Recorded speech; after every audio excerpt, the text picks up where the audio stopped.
varaju se svi koji misle da je zadovoljstvo pričati o terorizmu, o terorističkim akcijama, o žrtvama koji se dešavaju u takvim akcijama i da ja ne razumijem kako svaki razgovor o terorizmu jeste razgovor protiv nekoga. Dakle, taj neko će se naravno sam prepoznati i uključit će se u razgovor o jednoj konkretnoj temi u kojoj su otac i sin krenuli u svoj krvavi pohod u Sidneju, dakle na jednoj velikoj plaži na vjerski praznik Hanuke i ubili preko 20 ljudi i ranili više od 20 ljudi. I onda ćemo mi doći do tih dubokih rasprava o uzrocima.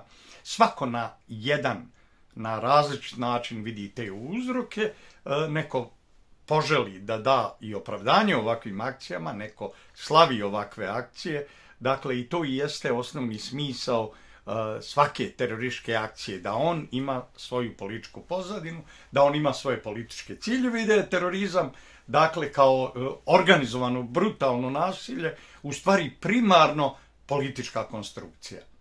Dakle, tako i ovaj u Sidneju.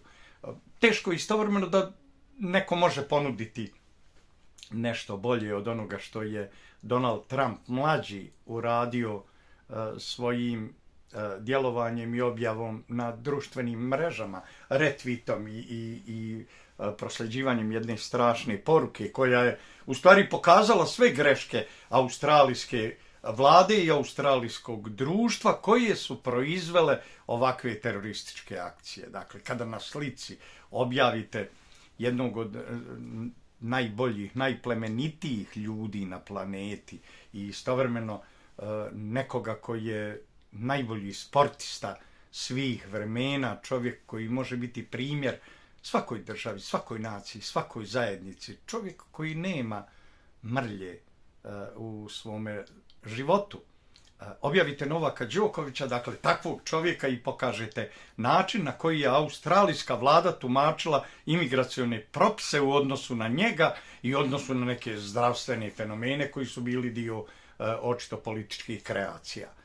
Dakle, i onda pogledate slučaj Saida Akrama, njegovog oca, Saida koji je rođen u Australiji, ali koji je upravo zahvaljujući toj imigracionoj politici na koju vlast i nova administracija Donalda Trumpa uporno skreće pažnju i Evropi i drugim zapadnim zemljama, dakle, zahvaljujući takvoj politici u kojoj se neselektivno primali pripadnici drugih civilizacija, drugih ljudi, što je manji aspekt problema, a veći aspekt jeste da ste primali ljude koji dolaze direktno sa ratišta, ljude koji dolaze iz ratom zahvaćenih zemalja, iz Sirije, iz Iraka, iz Libije, iz Afganistana i tako dalje, i da ste ih primali kao no-name, kao lica koja uopšte nemaju identitet, koji nemaju lična dokumenta, i da kada vam takva lica samo kažu drugačiji datum rođenja ili drugačije mjesto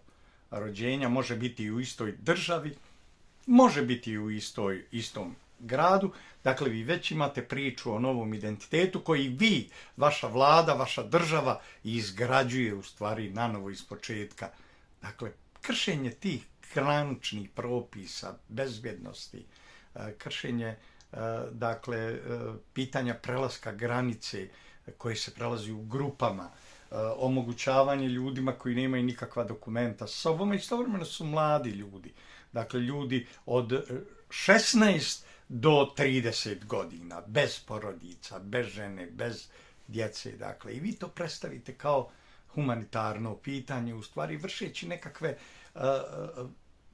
politički motivisane medicinske eksperimente uživo, pokušaj miješanja različitih gena, dakle DNK struktura, pokušaj da se različite civilizacije pomiješaju uživo i da se vidi šta će od toga ispasti na kraju krajeva. Ukrštanje rasa, ukrštanje ljudi, dakle, uživo u pojedinim zapadnim zemljama je eto taj proces koji je potpuno zanemario bezbjednosni aspekt problema.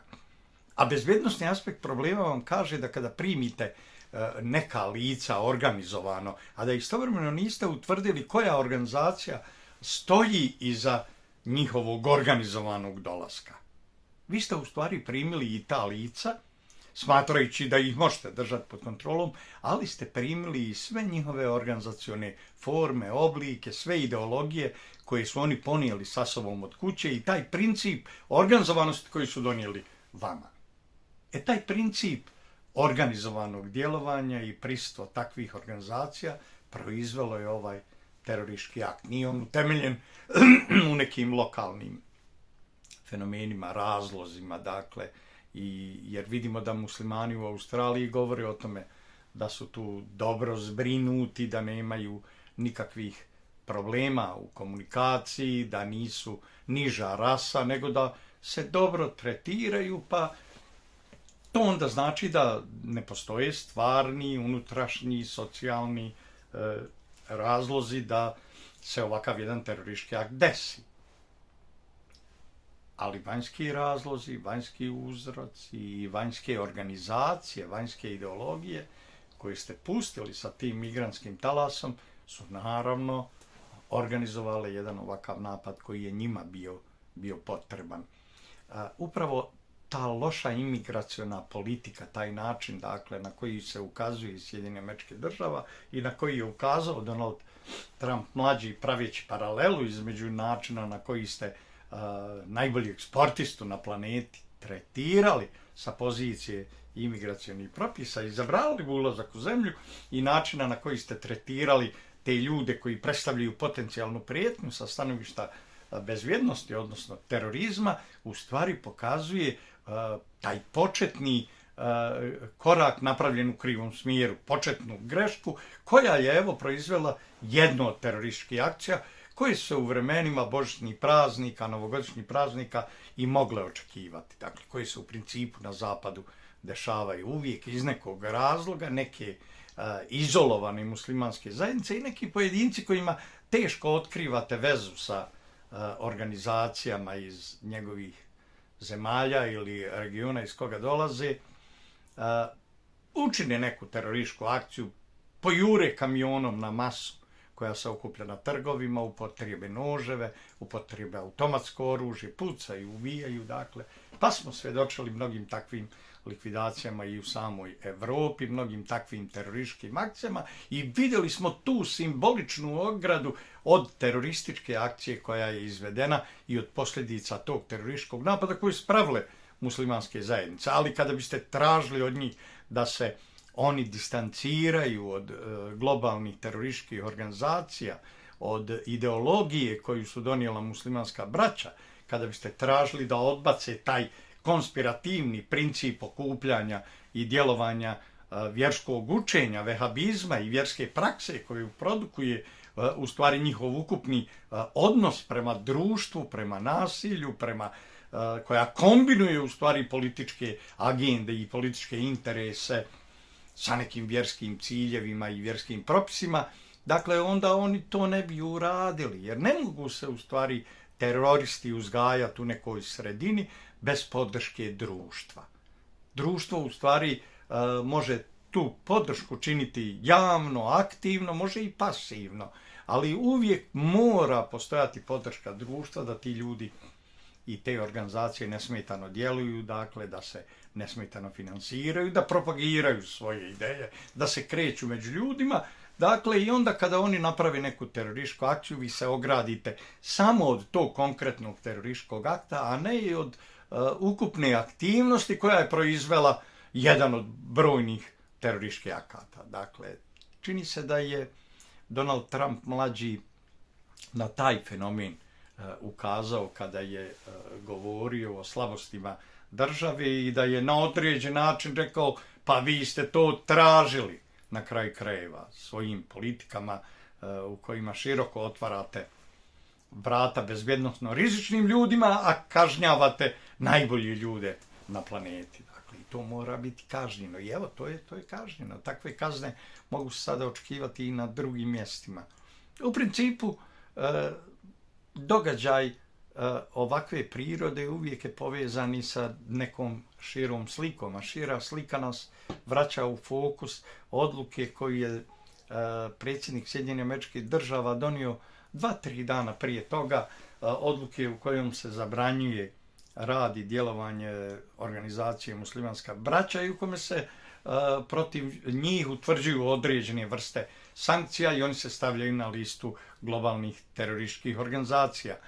Istovremeno se američkim službama u zemlji i svijetu poručuje da rade na prikupljanju podataka o njihovom djelovanju i da ih onemoguće u njihovom djelovanju, u promociji njihovih ideja, u promociji realizacije njihovih političkih ciljeva, u promociji u web prostoru, u javnom prostoru, na načinu na koji oni sebi obezbjeđuju i financije i nove kadrove, nove bombaše, samoubice, nove ludake, nove fanatike, dakle, i koji bi ubijali. Dakle, upravo politika muslimanske braće nam govori, dakle, koji je to otac koji bi poveo sina u ovakav krvavi pohod.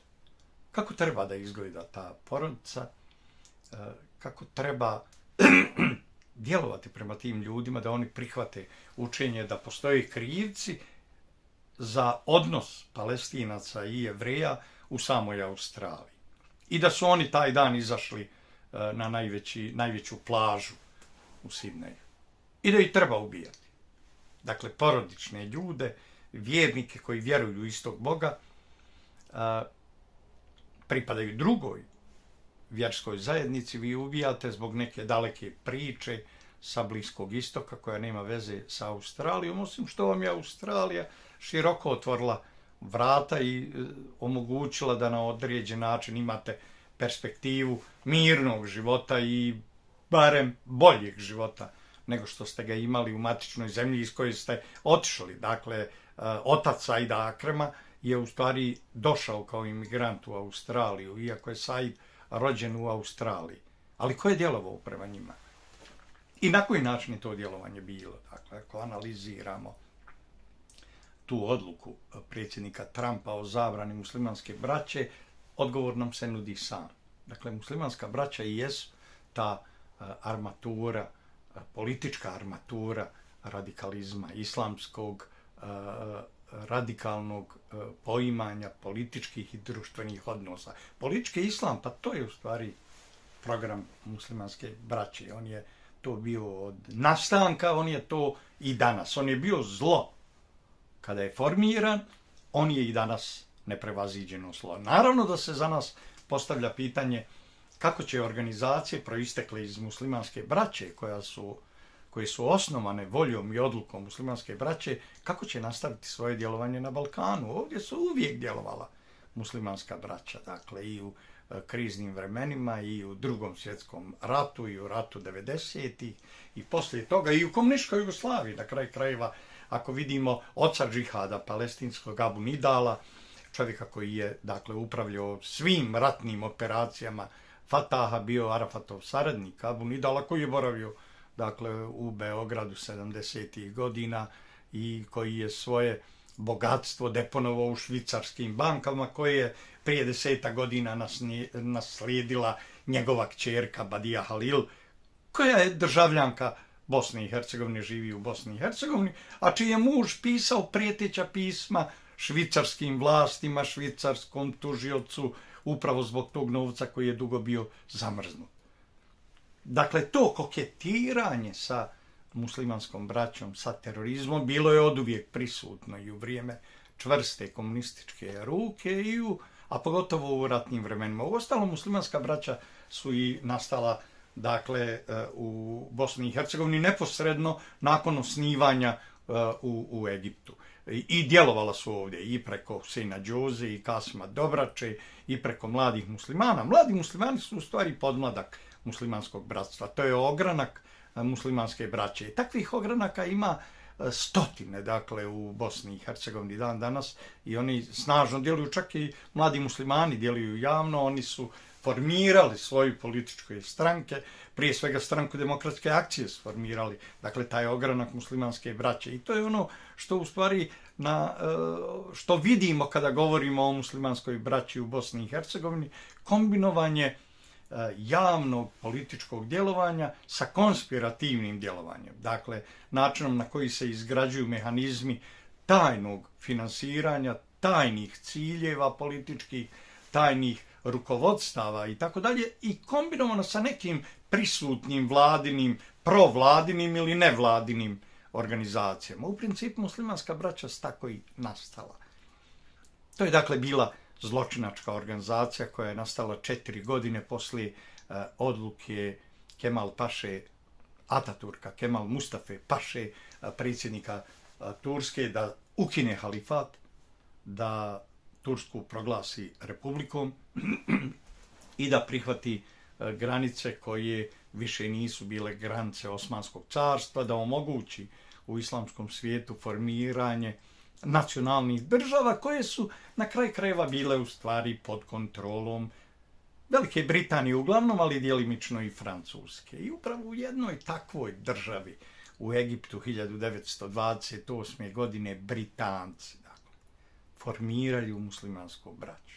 To je stvar koju ne vole čuti ni muslimani, a ne žele čuti ni Britanci. Oni su dakle u zemlji u kojoj su kontrolisali Suetski kanal, u kojoj su smatrali i imali velike interese i smatrali da imaju pravo tako da djeluju, izabrali jednog mladog učitelja, Hasana al-Banu. Dakle, i uputili ga širom zemlje da širi jednu specifičnu ideologiju, jedan specifični politički obrazac koji je u stvari prisiljavao lokalne egipatske muslimane da okrenu glavu od kolonijalne uprave, da ne gledaju to kao problem, nego da problem traže u sebi.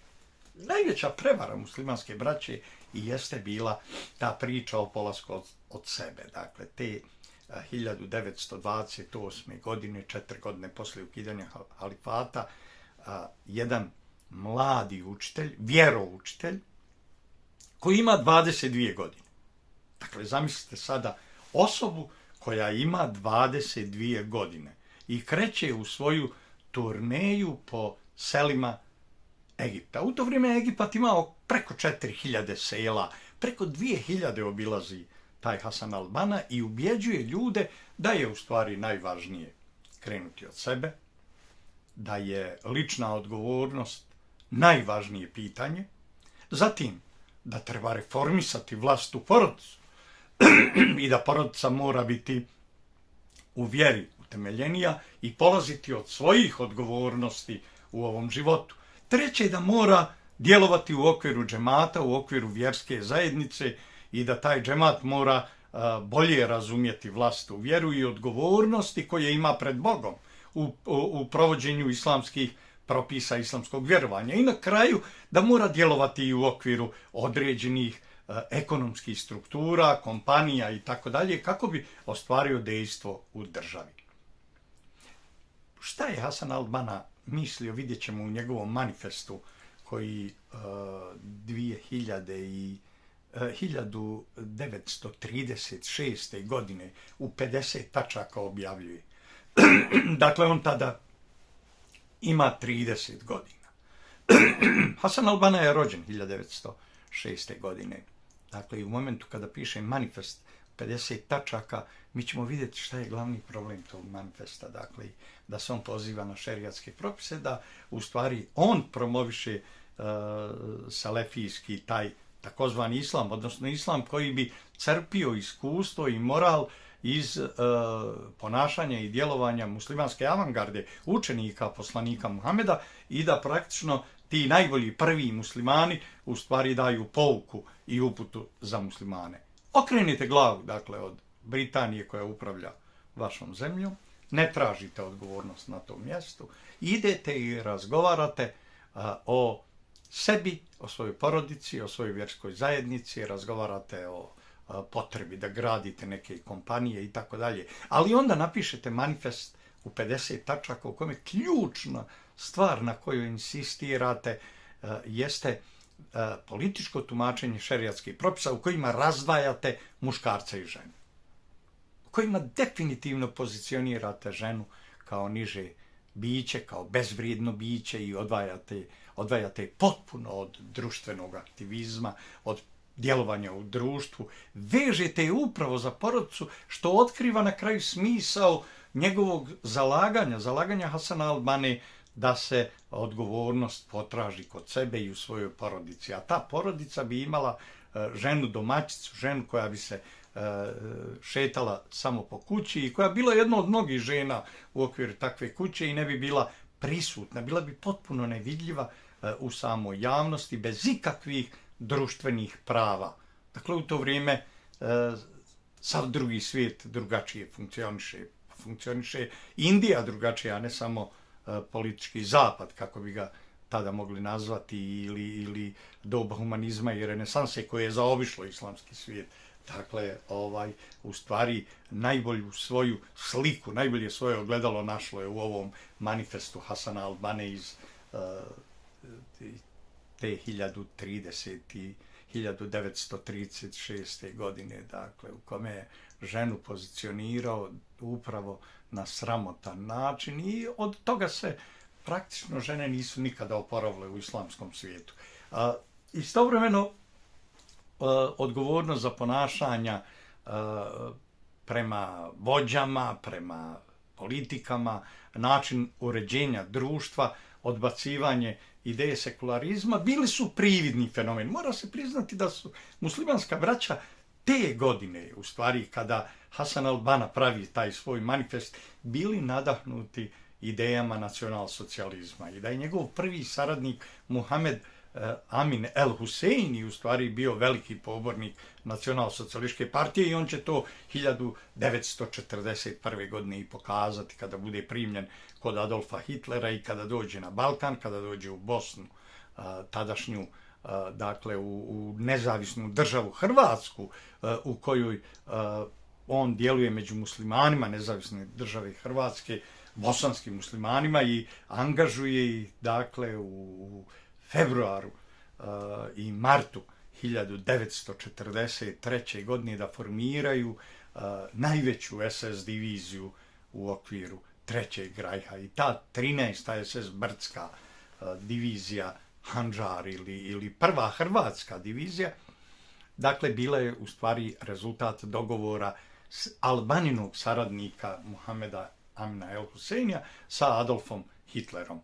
Dakle, ono ostalo je već poznata priča i uloga te 13. SS divizije koja je formirana u momentu kada je Drugi svjetski rat bio odlučen, kada su Rusi slomili potpuno njemačku vojnu moć. Dakle, u to vrijeme mladi bosanski mladići se obučavaju u Villefranchu, u Francuskoj, što nam onda govori i o vezama cijele Evrope sa Hitlerom i njegovom ideologijom. Ali ono što je važno kad je riječ o muslimanskoj braći jeste da je taj prvo memorandum u 50 tačaka bio temelj na kome je izgrađena totalitarna islamistička ideologija, koja je poslije primila, apsorbovala, dakle, prvo Hitlerovu ideologiju, a poslije poraza Hitlera prihvatili su i komunističku ideologiju. Čak su rekli, pa nije problem ako ste komunista, ali ne možete biti ateista.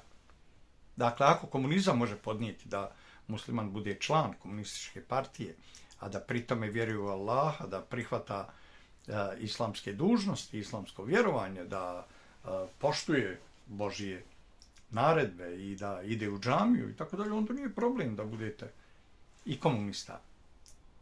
Dakle, čini se da su muslimanska braća bili u stvari oslonac svakoj vrsti totalitarizma. Prvo su ga pokušali artikulisati kao vlastitu autohtonu ideju Hasana al-Bane i njegovih saradnika, a zatim se naslonili na nacionalsocijalističke ideje, dakle, a poslije toga i na komunističke. I uvijek kada se govori o muslimanskoj braći, dakle, uvijek se zanemaruje svjesno vrijeme njihovog nastanka, način njihovog djelovanja, politička uloga koju su imali u vremenu nastanka i njihovo kretanje u okviru turbulentnih političkih i geopolitičkih procesa koji se dešavali u svijetu, jačanje snažnih vanjskih ideologija i njihov utjecaj na njih. Dakle, i upravo to je od muslimana i napravilo te geopolitičke privjeske. Pa nije ni čudo što su u muslimanskom svijetu na kraju formirane organizacije koje su dobile epitet globalne terorističke organizacije i uvijek su one bile formirane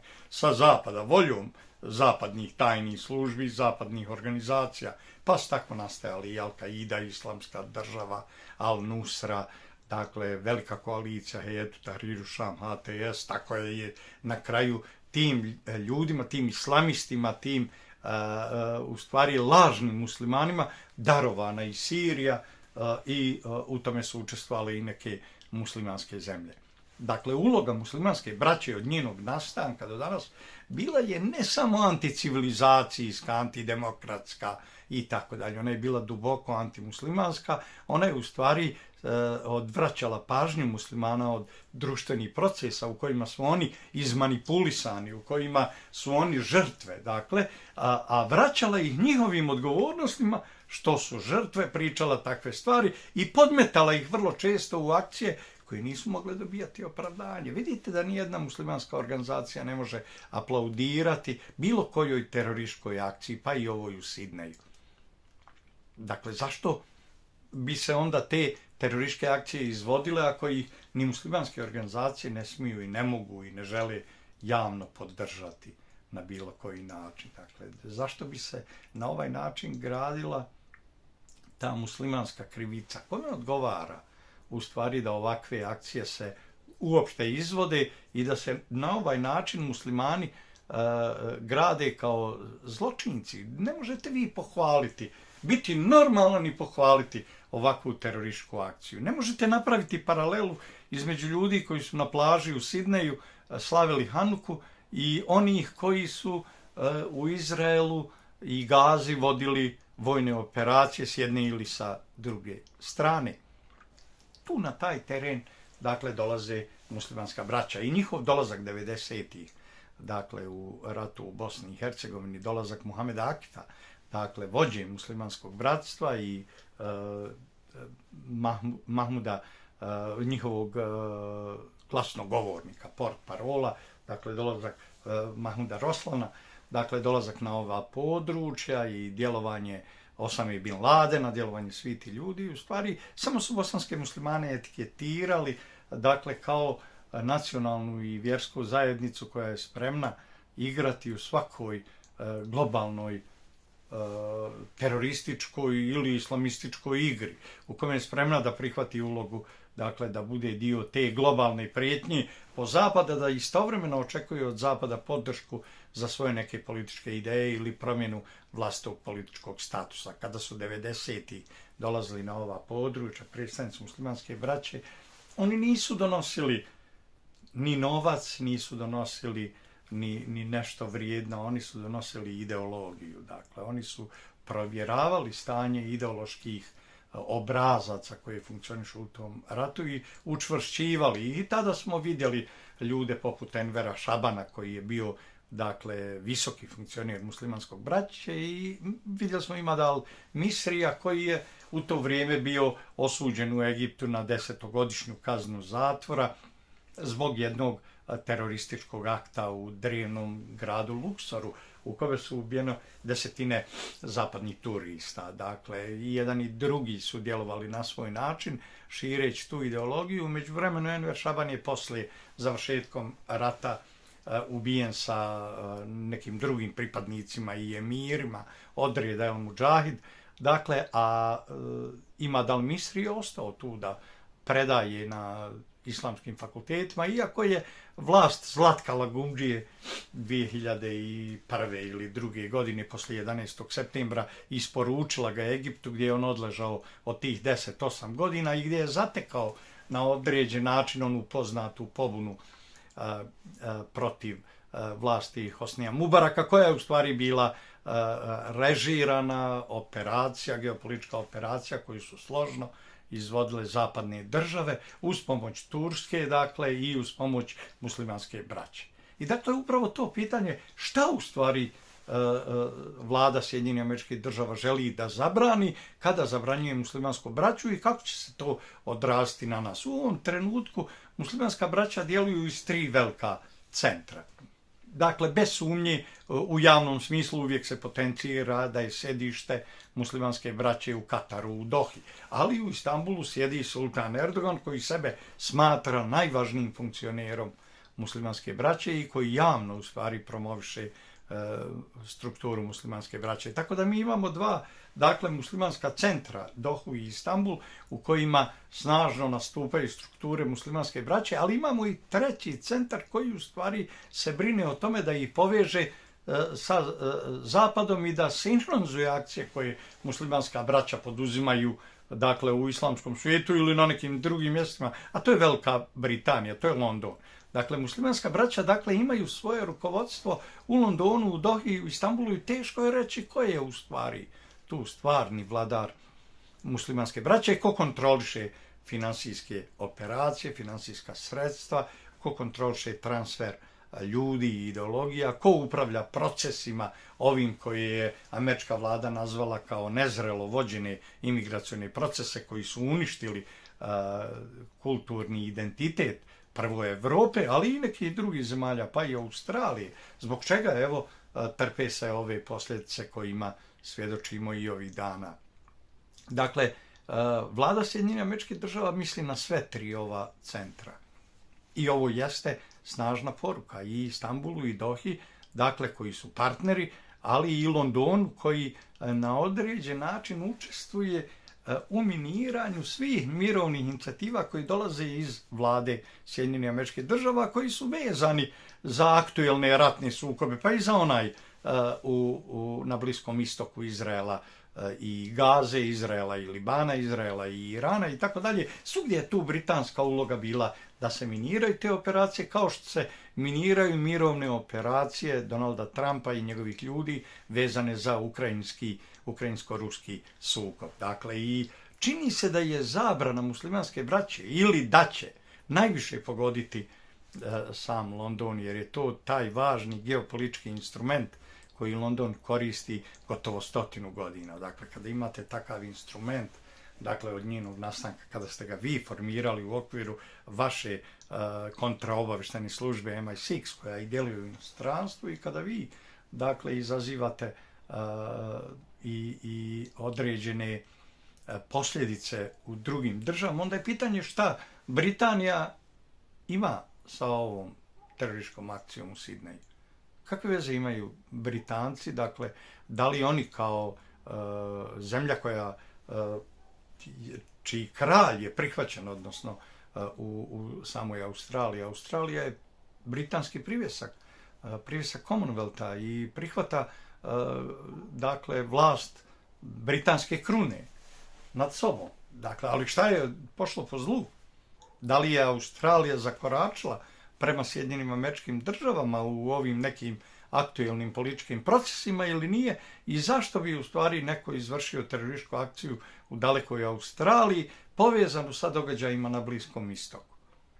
Zašto takvih operacija nije bilo u Evropi ili nas tek čekaju vezano za božićne praznike, kao i svaki božićni praznici, dakle, da li će i ovi biti opterećeni ovim terorističkim akcijama. Dakle, terorističke akcije izazivaju stradanje pojedinih ljudi, ali šalju tu poruku anti-islamsku, islamofobnu. Dakle, oni održavaju tu vrstu islamofobije. Dakle, i u tom smislu optuživati Zapad za islamofobiju, a ne vidjeti koliko pojedini kadrovi, ljudi, organizacije i tako dalje učestvuju svojim akcijama u argumentaciji koja treba islamofobima. Dakle, kad vi imate takvu terorističku akciju, zar treba australijske državljane ubjeđivati da je radikalni islam opasan po njih, da su radikalne islamske organizacije opasne po njih, da su teroristi, dakle, koji dolaze iz tog civilizacijskog, kulturnog, identitetskog kruga ili milja, dakle, opasni po njih.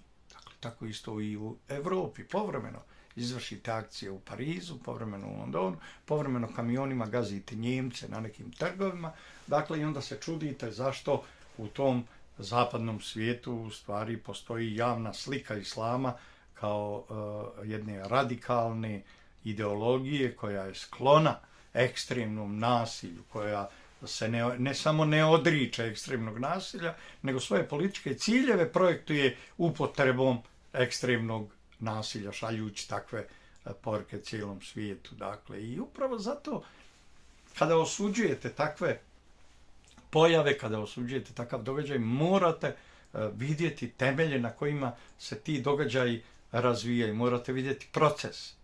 A nije proces da opravdate taj događaj nekim drugim dalekim događajem i da kažete ovo je sukob mitskog islama sa mitskim judaizmom, a on ima svoje manifestacije na Bliskom istoku, pa je opravdano da muslimani u Australiji ubijaju Jevreje. Nikad nije opravdano ubijati ljude.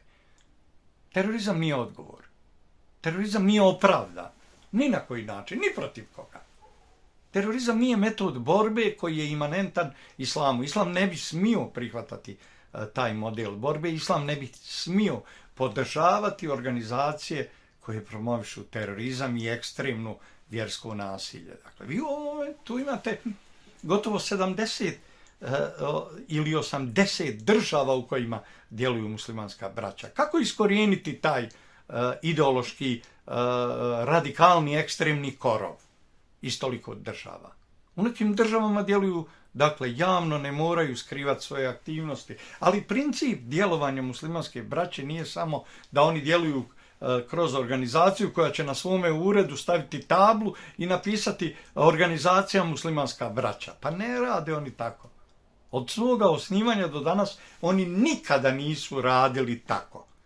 Pa gdje možete naći neku zgradu, neku centralu, neku kancelariju na kojoj na uredu piše muslimanska braća? Čak i onaj centar u Dohi u kome su isturene slike svih rukovodlaca muslimanske braće, dakle i u kojoj je Ahmed Ruslan uvodio i neke francuske novinare i neke ljude da im pokaže kako oni djeluju. Čak ni to u stvari nema oznaku muslimanske braće, nego više pokazuje nekakav emotivni odnos nekog pojedinca prema toj organizaciji. A ne to, dakle, tako ni ovdje. Pa šta onda rade muslimanska braća? Pa formiraju organizacije obrazovnog tipa, formiraju političke organizacije, formiraju vjerske organizacije, formiraju nevladne organizacije i razne vrste humanitarnih organizacija, udruženja, formiraju neke omladinske organizacije, neke saveze, neka udruženja. Stotine takvih organizacija formiraju muslimanska braća i one imaju svoja neka konkretna imena i prividno neke svoje programe uklopljene u taj državno-pravni sistem koji reguliše njihovo djelovanje. Ali iza njih stoje muslimanska braća. Njih su osnovala muslimanska braća. Njihovi politički ciljevi su ciljevi muslimanske braće. Kao što je Hamas ogranak muslimanske braće, tako su u Bosni i Hercegovini mladi muslimani ogranak muslimanske braće, tako su i neke političke stranke formirane upravo od mladih muslimana, pa i sama SDA. Dakle, mladi muslimani su formirali tu stranku, a to onda znači da su iza njenog formiranja stala muslimanska braća sa ovim potencijalom, dakle, komunikacije između pojedinih islamskih centara, prije svega tada Dohe i naravno sa druge strane Londona. Jer kada pogledamo sve one takozvane alijine mlade muslimane koji su osuđeni 1983. godine i koji izlaze iz zatvora, dakle 89. i 90. godine konačno, dakle Alija Izetbegović je bio zadnji zatvorenik koji je izašao iz zatvora poslije te osude i vidjet ćemo da prvu delegaciju sa Ismetom Kasumagićem na čelu šalje u London. U sjedište navodno muslimanske braće, u stvari na razgovori sa britanskom službom koja kontroliše muslimansku braću u Londonu. Ismet Kasumagić je inače đak britanski. Dakle, ali sa njim ide i Melika Salibegović, šerijatski vjenčana žena Alije Izetbegovića, sa njim ide i Omer Behmen i Salih Behmen, sa njim ide čitava jedna garnitura ljudi, dakle, lojalna muslimanskoj braći i ljudi koji pripadaju toj trećoj generaciji mladih muslimana. Dakle, ako kao prve mlade muslimane vidimo Bibera i one ubijene 1948. godine i vidimo Aliju Izetbegovića koji reafirmiše tu ideju mladih muslimana i njegovu grupu i vidimo onda mlade ljude koje oni proizvode kao mladi muslimani, onda vidimo koji je princip djelovanja mladih muslimana. Dakle, i na koji način te generacije mladih muslimana nastavljaju djelovanje u okviru kojih organizacionih formi. Svojevremeno su Amerikanci poslije 11. septembra uočili da aktivna islamska omladina predstavlja jednu takvu organizaciju. Ta organizacija imala svoju mrežu na svim mjestima gdje su živjeli bosanski muslimani. Na onom Fartalju, Bosne i Hercegovine, u svim gradovima, u svim selima. Amerikanci su tu organizaciju stavili na listu zabranjenih zemalja i zabranili njen rad. Na kraju ona je izbrisana iz evidencije registrovanih udruženja građana i organizacija i zabranjen je rad. Ali formiran je Muslimanski omladinski savez, formirani su desetine drugih muslimanskih organizacija. I to je još jedan od principa djelovanja muslimanske braće, da sva jaja nikada ne budu u istoj korpi, kako sva ne bi bila polupa, nego da se pravi stotine organizacija, da u stvari centralna koordinacija ostvaruje se sa stepenasto određenog nivoa, dakle piramidalno čak određenog nivoa, u kome na vrhu se u stvari nalazi London. Pa onda i zabrana muslimanske braće koju administracija Donalda Trumpa radi otvara mnoga pitanja, da li je ona primarno učinjena zbog zahtjeva Saudijske Arabije da umanji uticaj Katara i Turske s jedne strane, ili je primarno urađena kao geopolitički interes te nove vlade, dakle i na liniji te strategije nacionalne odbrane i bezbjednosti koju je Trumpova administracija objavila prije neki dan. Dakle, ako je urađeno, onda tu Britanija kao neko ko vrlo negativno djeluje na evropskom kontinentu i prema svojim saveznicima koji prihvataju da budu kolonijalni privjesci u okviru Commonwealtha, prihvatajući i vrhovnu vlast kraljevske familije britanske. Dakle, nanosi se šteta Americi. Amerika je svjesna te štete koju te dvije integracije, Commonwealth i Evropska unija, u stvari prave projekciji budućeg svijeta bez globalnog rata i pokušaju da se supersile Kina, Rusija i Amerika dogovore o svim važnim temama vlastite bezbjednosti i vlastitih interesa. I u tom smislu muslimanska braća postaju ozbiljan problem za Sjedinjene Američke Države kao geopolitički instrument onih snaga koji se definisale kao protivnici Trumpove administracije i njihove nove politike, dakle politike Amerika na prvom mjestu, ali na drugačiji način se razumiju američki interesi i metodi kojim se želi to ostvariti. Dakle, muslimanska braća nisu mala, obična lokalna priča, a pogotovo nisu nikakva daleka priča iz samog Egipta, niti priča koja se nas ne tiče. Svuda oko nas, dakle, nalaze se oni sa svojim raznim formama u kojima djeluju, airsoft klubovima, organizacijama, obrazovnim, nevladnim, sportskim, raznim udruženjima, streljačkim klubovima i tako dalje. I svugdje na isti način oni u stvari grade određenu bazu i ljudi ideološki usmjereni koji mogu biti upotrebljeni za ovakve akcije za koji su upotrebljeni ovi pripadnici porodice Ekrem ili Akram, kako na zapadu izgovaraju, dakle upotrebljeni u terorističkim akcijama. Te terorističke akcije dakle izazivaju, šta god mi govorili, možemo šutiti od toga, možemo reći osuđujemo teroristički napad, a onda nastavimo tolerisati u svome okruženju zajedničko ekstremno djelovanje raznih organizacija, pojedinaca, ljudi koji se okupljaju upravo zato da bi kroz formu ekstremnog razumijevanja vlastite vjere i prava na primjenu nasilja koji proističe iz takvog shvatanja, dakle gradili taj sistem i mehanizam koji može biti upotrebljen i izazvati ubistva, stradanja pojedinih ljudi,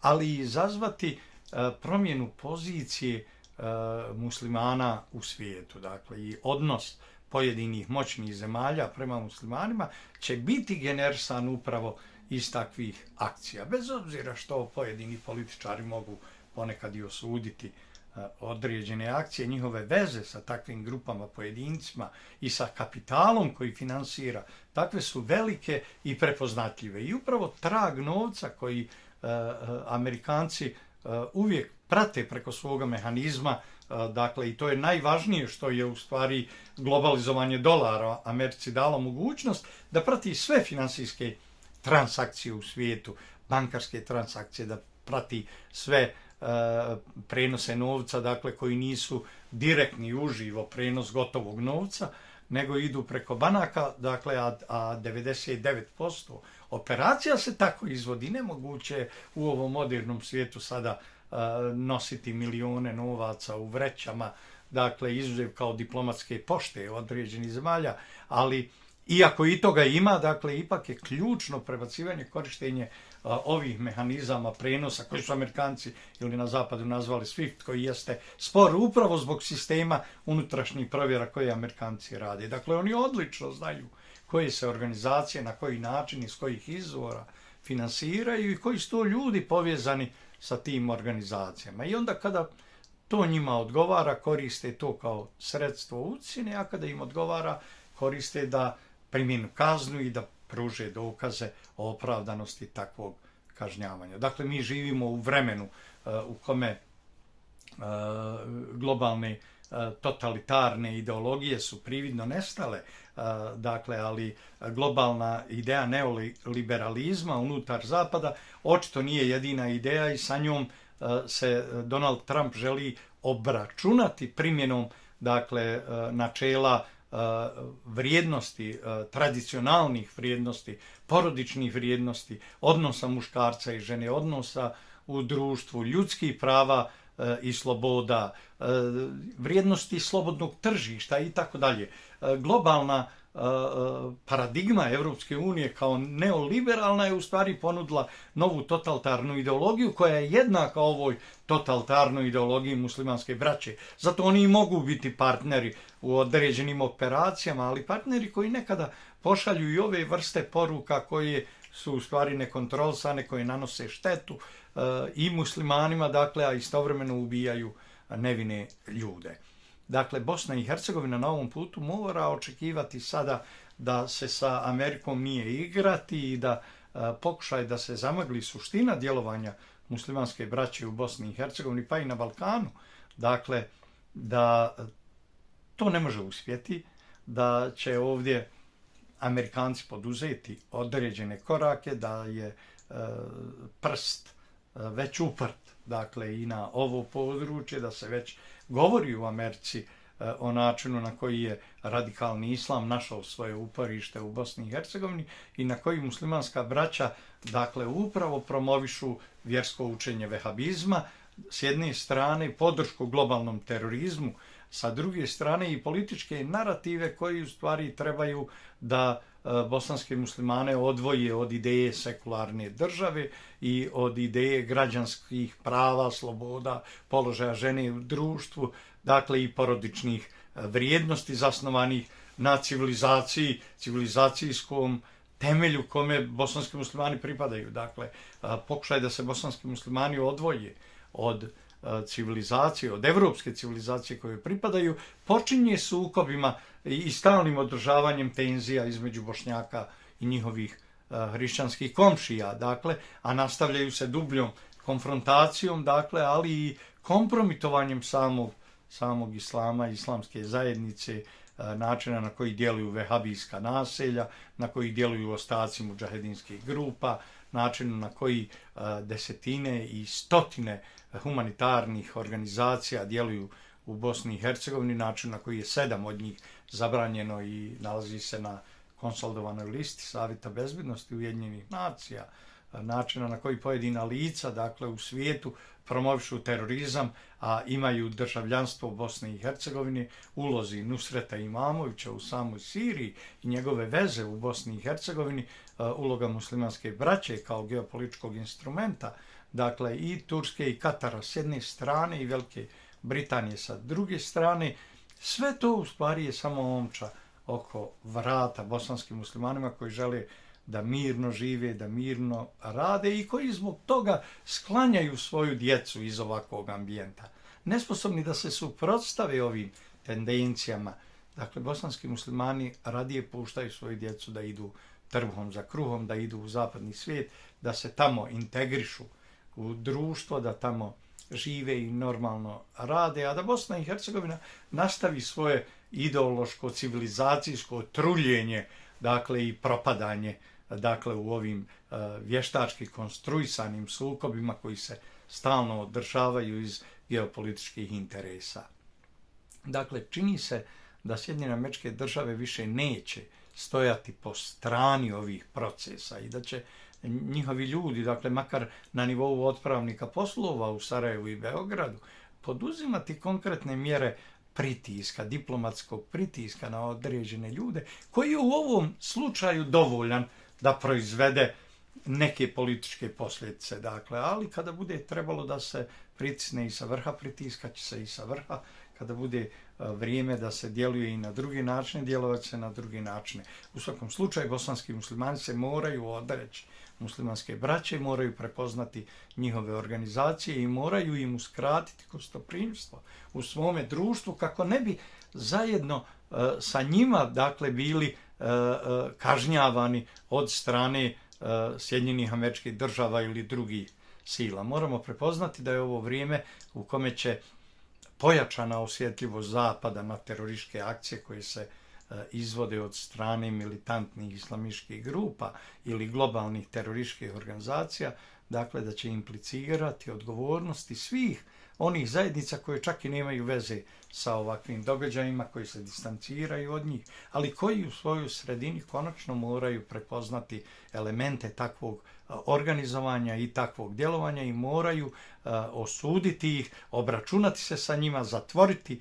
vrata muslimanskoj braći u Bosni i Hercegovini, proglasiti ih za zabranjenu organizaciju, dakle upravo onako kako su uradile i zemlje Evropske unije, kako je uradio Egipat, Saudijska Arabija ili kako je uradio Japan, a evo sada i Sjedinjene Američke Države. Dakle, budućnost bosanskih muslimana i budućnost mira i bezbjednosti na Balkanu čini se da je u ovom momentu najvažniji geopolitički prioritet velikih sila, Sjedinjenih Američkih Država i Rusije, i da će na ovom planu ove dvije države konačno se dogovarati i da će Njemačka, koja je do sada zajedno sa Velikom Britanijom unosila haos, smutnju i nerede na ovim prostorima, konačno morati se malo skloniti u stranu i prestati koristiti, zloupotrebljavati ovdje narode za njihove sukobe, koristeći u stvari poslušne i ucijenjene političare u takve svrhe.